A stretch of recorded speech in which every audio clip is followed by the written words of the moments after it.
জাতিসংঘকে ঘিরে নতুন করে চাঞ্চল্য তৈরি করেছেন সংস্থাটির সঙ্গে সংশ্লিষ্ট কর্মকর্তা মোহাম্মদ সাফা। তিনি নিজের পদ থেকে পদত্যাগ করে অভিযোগ তুলেছেন, ইরানের সম্ভাব্য পারমাণবিক অস্ত্র ব্যবহারের একটি পরিস্থিতির জন্য প্রস্তুতি নেওয়া হচ্ছে। সামাজিক যোগাযোগ মাধ্যমে দেওয়া এক পোস্টে তিনি এই ঘোষণা দেন এবং একটি চিঠিতে নিজের সিদ্ধান্তের কারণ ব্যাখ্যা করেন।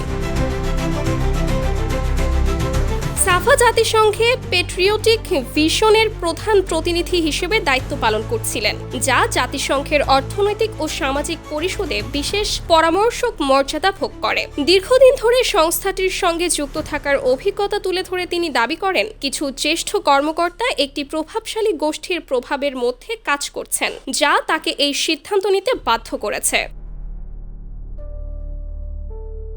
নিজের বক্তব্যে তেহরানের একটি ছবি উল্লেখ করে তিনি সতর্ক করেন, সম্ভাব্য পারমাণবিক হামলার বিষয়টি মানুষ যথেষ্ট গুরুত্ব দিয়ে দেখছে না। তিনি বলেন, এটি কোনো জনশূন্য এলাকা নয়, বরং কোটি মানুষের বসবাসের একটি শহর। উদাহরণ হিসেবে তিনি ওয়াশিংটন, বার্লিন বা প্যারিসের মতো শহরের কথা তুলে ধরে এমন পরিস্থিতির ভয়াবহতা বোঝানোর চেষ্টা করেন।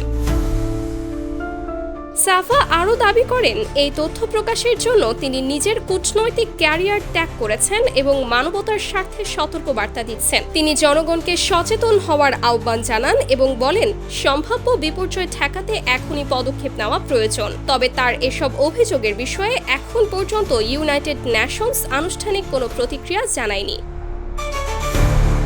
Sumaiya Snigdha, news desk, Daily Our Bangladesh.